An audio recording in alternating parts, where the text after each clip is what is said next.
Tu fais comme si c'était la boîte à ton père. T'en fous partout, tu devrais poser ton verre. Quand tu danses, pose ton verre. Quand tu danses, pose ton verre. Je connais une meuf, elle poste plus vite que son nom. Gros big up à Rapelli. Comme toujours, c'est toujours des interviews intéressantes. Vous avez vous prenez la température des quartiers, ça fait plaisir. Et c'est une des portes du quartier pour parler aux mecs de quartier. Et ça fait plaisir, donc je vous big up, sincèrement. Mais quel est le but? C'est une carte, une énigme à trouver, c'est quoi le truc? La dernière fois, je le vois tranquille dans le bus, me parle de son projet de se tatouer l'anus, c'est un abuseur. Du monde. Les gens, la plupart des gens, 99% des gens, ils aspirent à avoir une vie normale, sans problème. T'aimes pas rentrer chez toi, retrouver ta fameuse et regarder un petit film et être tranquille. C'est pas ce que t'aimes dans ta vie, franchement. La plupart des gens, ils veulent ça. L'image que proposent les médias et certains politiques de l'islam, selon toi, elle est erronée, quoi. Elle est erronée, mais en plus, elle est doublement hypocrite. C'est-à-dire qu'ils veulent nous faire croire à nous que c'est à nous de nous mettre en opposition avec ce que eux, ils ont monté en épingle. C'est à nous de dire not in my name. Non, c'est pas moi. Non, moi je fais pas partie de. Mais ça va pas ou quoi? Quand t'as vu les je suis Charlie, je ne suis pas Charlie, les not in my name, etc. Comment ça t'a inspiré quoi? Est-ce que toi tu prends position, tu te dis il faut revendiquer le fait qu'on n'ait rien à voir avec le Kouachi? Non. Ou tu dis non, je n'ai rien à dire. Non, moi je sais que j'ai rien à voir. C'est pour ça que j'ai pas défilé. Je suis pas allé défiler. J'ai pas mis je suis Charlie et tout ça. J'ai pas mis ça. Parce que c'est un truc d'hypocrite. T'estimes que t'as pas à rassurer la population? Je n'ai pas à rassurer.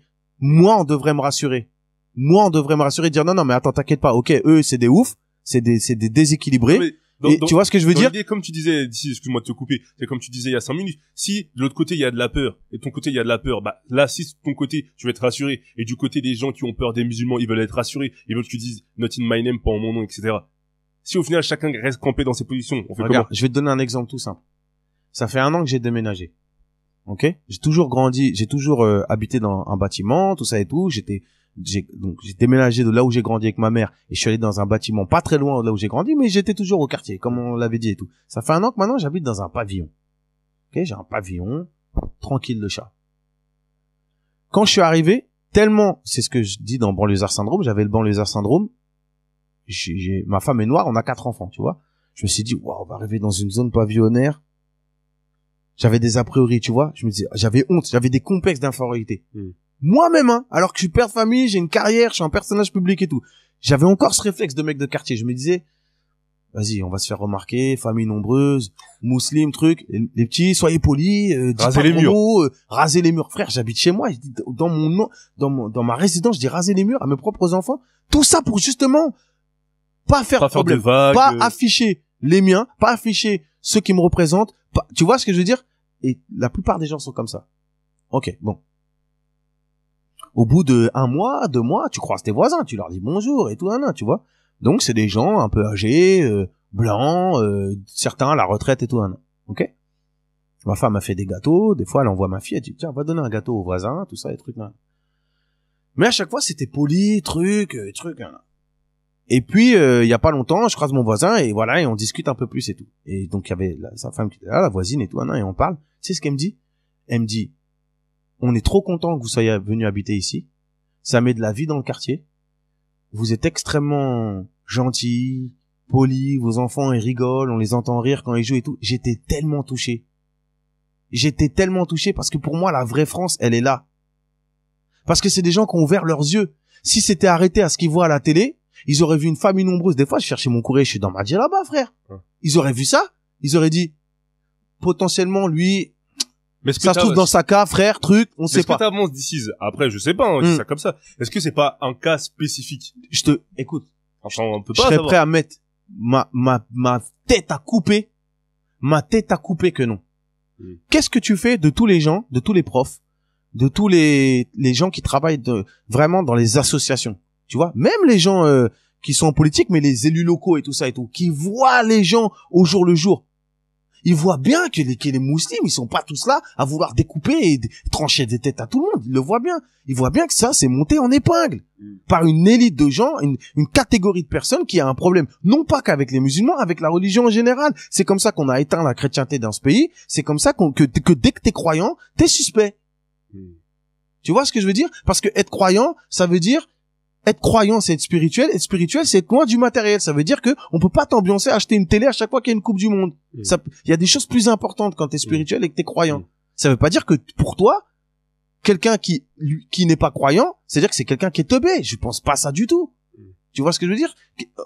Quelqu'un qui est athée, bah c'est quelqu'un qui est athée. Il est pas plus bête, moins intelligent que moi. C'est sa vibe. Et ça se trouve demain, il va croire. Et qui sait, Dieu va peut-être faire, j'espère que non, que demain je serai athée. Tu vois ce que je veux dire? Mais laissons les gens, on parle de vivre ensemble. Les gens, ils vivent déjà ensemble. Sauf qu'on est en train de faire en sorte qu'ils vivent ensemble, mais en se méfiant les uns des autres. Ouais, ça non, les gars. Ça divise. Mais bien sûr, mais arrêtez. Et ça commence comment?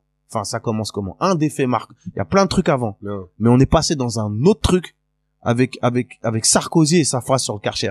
C'est pas longtemps après Zied Bouna. C'est dans les 2-3 jours. C'est dans quelques jours après. Tu vois ce que je veux dire? La banalisation de certains ouais, propos. de genre,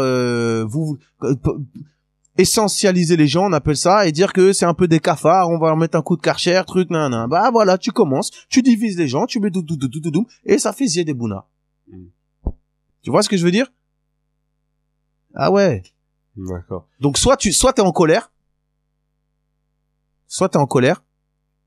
et tu fais des choses que tu regrettes, soit t'as encore un peu d'espoir, t'es encore un peu positif, t'es encore un peu lumineux, ce que je suis, et tu dis non, moi vous allez pas m'avoir, mon voisin je vais lui parler, je vais nanana. Par contre, si on commence à ficher mes enfants, ou parler de, comme il dit qu'il l'a pas fait, Zemmour, je sais pas quoi et qu'on commence à venir et à menacer mes enfants, là il y a plus de lumière, il y a plus rien. Il y a plus rien du tout. Regarde, si t'habitais à Béziers, tu fais partie de la ville de Béziers, t'es un habitant de Béziers. Est-ce que tu vas voir la mairie? Comment tu réagis? Si je suis si je suis quoi? C'est-à-dire que si ton maire c'est Robert Ménard, ouais, qui a soi-disant fiché les élèves musulmans par rapport à leur prénom, etc. Comment tu réagis? Est-ce que tu te rends à la mairie? C'est une bonne question. Au jour d'aujourd'hui, franchement, si je suis privilégié et que j'ai les moyens, je déménage. Carrément. Une ville FN, c'est pas possible, ok. Voilà. Sinon, si je ne suis pas privilégié et que je n'ai pas les moyens, malheureusement, je prie et je me fais tout petit. Mais tu vas pas voir la mairie, tu demandes pas à voir le maire pour demander des explications. Si je vois que ça prend des proportions de ouf, c'est-à-dire que là, à ce stade-là, je me fais tout petit. Je dis bon, il est dans son délire, calmons-nous. Mais si je vois que vraiment, on commence à rentrer dans des trucs, mais je me défends, j'attaque. Direct. Quoi qu'il arrive, réflexion avant action, quoi. Ah, toujours. Toujours. Ça, moi, c'est obligé. Sauf quand le mec, il est devant toi et qu'il veut te tirer dessus. Là, tu vas pas dire, attends, viens, on discute, mon frère. Bah non, on se rentre dedans, mon frère. Tu vois? Mais tant qu'il y a un espace de discussion, tant qu'il y a un espace de paix, ben, allons jusqu'au bout. D'accord. Et pour parler de tes enfants, tu les mets régulièrement en avant, dans tes visuels et dans tes clips. Est-ce que le fait que t'aies pas eu la présence d'un paternel, ça justifie, ça explique cette surexposition, on va dire, de ta production? Alors pour moi, c'est pas de la surexposition, mais c'est pour moi, je peux comprendre qu'on le voit comme ça. Pour moi, c'est de la fierté. Ça participe aussi à mon échelle de valeur, et ça participe aussi au fait que la peur, elle est, j'essaie de faire en sorte qu'elle fasse pas partie de mon truc. Tu vois ce que je veux dire? Je m'explique. C'est-à-dire que c'est ce que je dis dans le morceau Tu brilles sur l'album Extra Lucide. Mon bling bling, c'est ma famille. Tu vois ce que je veux dire? Et il y a aussi une part de montrer un certain modèle. C'est-à-dire que pour moi, c'est pas honteux de montrer que t'es père de famille, que t'as une vie de famille et tout ça. Tu vois, et pareil, c'est inspiré de Malcolm X. C'est-à-dire que Malcolm X, dans son bouquin, il explique qu'on a tellement montré une image négative du noir. Quand je dis noir, tu peux l'approprier aux mecs de quartier, qu'ils soient blancs, jaunes, indiens. Minorités, ou même socialement. Moi, je les appelle les affaiblis. C'est-à-dire que c'est pas des faibles, c'est des gens qu'on a affaiblis. Ok? Socialement. Voilà. Donc, si tu montres pas une image positive, construite, sur des bases solides, et que tu montres toujours des gens qui ont grandi sans père, qui ont un langage extrêmement vulgaire, qui sont fascinés que par des histoires d'argent, de trucs et tout, tu reproduis toujours le même modèle. Toujours. et tu montres au petit peu que le seul schéma, le seul modèle valable et réel d'un vrai homme, d'un vrai bonhomme, c'est de gonfler sa poitrine et de faire le gorille. Frère, éduquez tes enfants, si vous avez des enfants, vous savez ce que c'est. Éduquer tes enfants, avoir peur pour eux par rapport à leur réussite, par rapport à comment ils réfléchissent, par rapport à tout ça et tout, que c'est ça, être un vrai putain de bonhomme. C'est ça, être un vrai gorille dans la jungle, c'est éduquer tes gosses au jour le jour. Mais y a pas la question de la sécurité qui est venue à toi. Tu t'es pas dit, si je monte peut-être la tête de mes enfants, parce qu'on en parlait avec Soprano, lui il monte la tête, non il monte pas la tête de ses enfants, justement il peut faire quelques posts, quelques photos avec ses enfants, mais il cache toujours leur tête, comme il dit, on sait jamais, tu vois, les gens. Moi, il y a pas ce truc là. Mais en plus, moi j'ai déjà eu des menaces sur ça. Ouais. J'ai déjà eu des menaces pour ça, et je sais ce que c'est, et j'ai pas cédé. Mais, ça t'a pas freiné, quoi. Ça m'a pas freiné, déjà, tu sais, on croit que je suis un artiste solo, que je suis seul et tout ça et tout, hein. J'ai une grande famille. J'ai une grande famille. J'ai des amis, des véritables amis, des frères. Comment dire, très bienveillants envers moi, un peu partout. Parce qu'ils connaissent ma démarche, ils connaissent mon authenticité et ce qui transcende tout ça, c'est que, on le sait, je suis musulman, je suis croyant, tu vois ce que je veux dire? Donc, celui qui essaie quelque chose, c'est mauvaise idée. Bah, franchement, surtout à ce niveau-là. Surtout à ce niveau-là. Surtout avec les enfants, tout ça et tout. C'est-à-dire que moi, mon intention, c'est pas de les montrer, c'est pas d'être dans le voyeurisme et tout ça. C'est une part de petits sacrifices. Après, je leur demande, hein, je leur impose pas. Tu vois ce que je veux dire? Mais bien évidemment, ils sont contents et tu vois ce que je veux dire. C'est-à-dire que c'est une petite part, minuscule part de sacrifice pour envoyer un modèle de réussite ailleurs que dans montrer une grosse voiture et des meufs et des trucs, un modèle de réussite qui soit aussi, parce que sinon on laisse la place que au même modèle de réussite. Ouais. Mais de l'autre côté, il y a pas peut-être une pipolisation de ta vie que tu redoutes ou pas du tout? Non, tu sais pourquoi? Parce que t'as bien vu, moi je suis pas dans les canards people. Ouais, voilà. C'est pour ça que tu vois, je suis pas dans Non, je suis pas dans les canards people, je suis pas dans ces trucs-là. Parce que tu vas pas me croiser en boîte avec une bimbo qui a des ins de 10 km et tout ça et tout. C'est ça qui intéresse ces gens-là. Quand t'as une vie normale, ils s'intéressent pas à toi. Eux, ce qu'ils veulent, c'est le truc caché.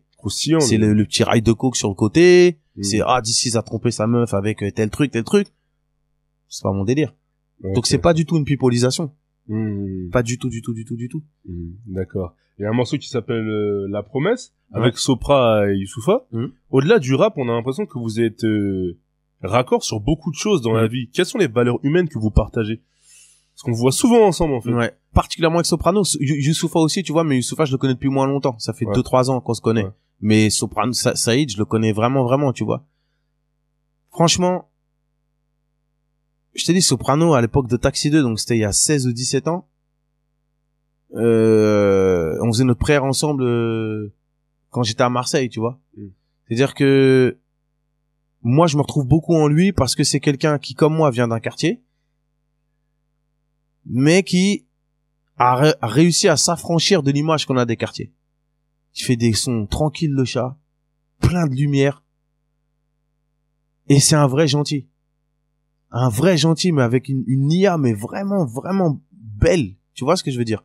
Et souvent, quand on dit ça, les gens vont dire, ouais, mais dire que quelqu'un est gentil, c'est un autre mot pour dire qu'il est teubé. Tu vois les gens comment ils sont mauvais? Mais tellement pas. Quand je parle de gentillesse, je parle de la vraie gentillesse du cœur.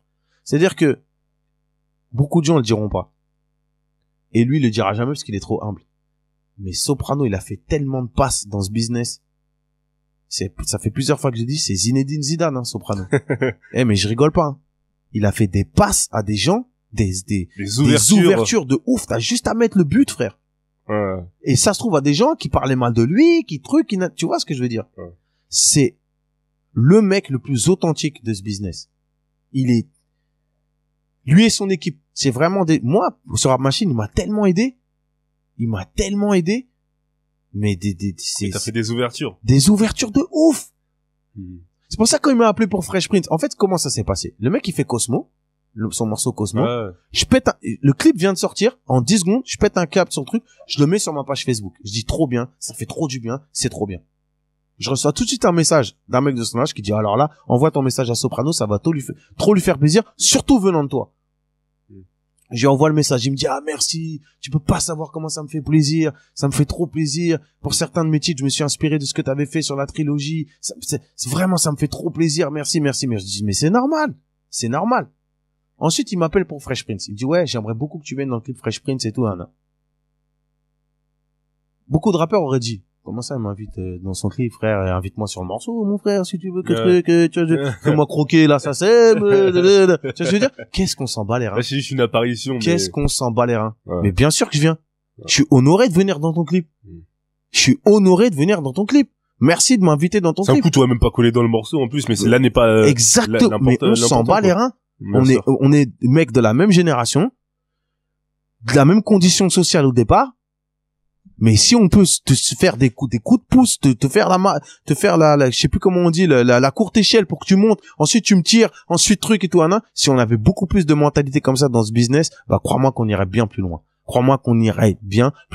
Plutôt que de se regarder tout le temps, ouais, tel rappeur, tel truc, tel ci, tel ça. Tu sais, quand j'ai invité Sean grâce à votre interview aussi, par interview interposée et tout, ouais, je me rappelle. Quand j'ai invité Sean pour Malcolm X, la gratitude qu'il m'a donné, c'est-à-dire pas la gratitude, le respect. Comment il était honoré, comment ça m'a fait plaisir de voir qu'il était honoré. Tu déconstruis tout de suite tous les trucs qu'on a l'impression de loin, de trucs, faut voir ce qui vous réunit. Mais putain, mais tellement, et si on le fait pas nous, mais tu crois qu'il va le faire pour nous? Ils sont en train de déglinguer tout. T'as bien vu le rap, comment ça défonce tout, et comme on n'est pas encore accepté à notre juste valeur. C'est vrai c'est vrai que quand on avait eu Sean dans l'interview, même quand on avait fait l'interview avant, c'est vrai que ça a permis de faire, mais bien sûr. Voilà. Donc, vous êtes un média. Un média, c'est un trait d'union entre un artiste et le peuple, ou entre des artistes entre eux, ou entre, tu vois ce que je veux dire? Vous avez fait votre travail de média. Sans que ce soit conscient, vous avez fait votre travail de média. Le message est passé entre les Le message est passé, et maintenant Sean et D6, bah, on peut les voir dans le même truc. C'est pas extraordinaire. C'est pas genre, mais attends, ils ont rien à voir. Lui, il est gentil, lui, il est méchant. Mais frère, c'est un être humain, c'est un mec de quartier, je suis un être humain, je suis un mec de quartier. Vous avez des valeurs communes. On a des valeurs communes. Et voilà. On se serre la main et on partage un tiep ensemble et il y a pas de problème. Et Malcolm X, on en parle et truc. Et il faut que cette mentalité là, elle se propage dans les quartiers. Ça veut pas dire que demain ça va être la fête et qu'il va plus y avoir d'embrouille et plus y avoir de trucs. Mais quand j'entends qu'un petit attrape, il s'est fait encore tirer dessus il y a je sais pas combien de temps, ça me fait chialer, ça me détruit. Parce que je suis sûr que c'est pour rien. Je suis sûr que c'est pour rien. Du tout. C'est même pas pour une histoire d'oseille ou je sais pas quoi. Pour des banalités, pour des banalités. Et si nous, acteurs de ce truc-là, quand on un petit peu, on est un privilégié quand même. On voyage, on rencontre des gens, je m'inquiète pas pour ce que je vais manger ce soir. J'ai pas d'inquiétude. Tu vois ce que je veux dire? Grâce à Dieu. Donc si nous, on commence pas à montrer un peu que ouais, mais attends, tranquille les gars, on va faire du bise ensemble. On va faire des choses correctes ensemble, on va truc. Si on le montre pas, bah truc. C'est pour ça que les clashs, ça me rend ouf. C'est pour ça que les clashs, ça me rend ouf. C'est pour ça que cette mentalité, elle me rend ouf. Contre-productif. Des clashs quand il y a eu du bise avant, parce que on parle de Tupac et Biggie. Tupac et Biggie, ils se connaissaient. Hein. Ouais. Ils se connaissaient, ils ont fait du bise ensemble, ils avaient des intérêts communs à un moment. C'est-à-dire qu'ils ont d'abord essayé de se rassembler avant de se foutre sur la gueule. Tu vois ce que je veux dire? D'où mon frère, on n'a même pas essayé de faire des trucs ensemble, que déjà, un mec que tu connais pas, qui tu connais pas sa vie, tu connais rien, t'as l'application par défaut de haine envers lui.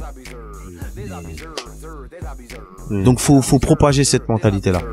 Et ceux qui graillent, des gros abuseurs. Au McDo c'est 3 menus, en best-of et 3 desserts. Salade, tomate, oignon, toutes les sauces, toutes les viandes. Bien sûr qu'il veut des frites frérot, pourquoi tu demandes? C'est vas-y rajoute, andalouse. Mais ma première action c'est la colère. C'est-à-dire que si Ménard est devant moi et qu'il dit ça au moment où il le dit, je pense que ma première action c'est de lui mettre une droite dans sa bouche, automatiquement. C'était la boîte à ton père, t'en fous pas.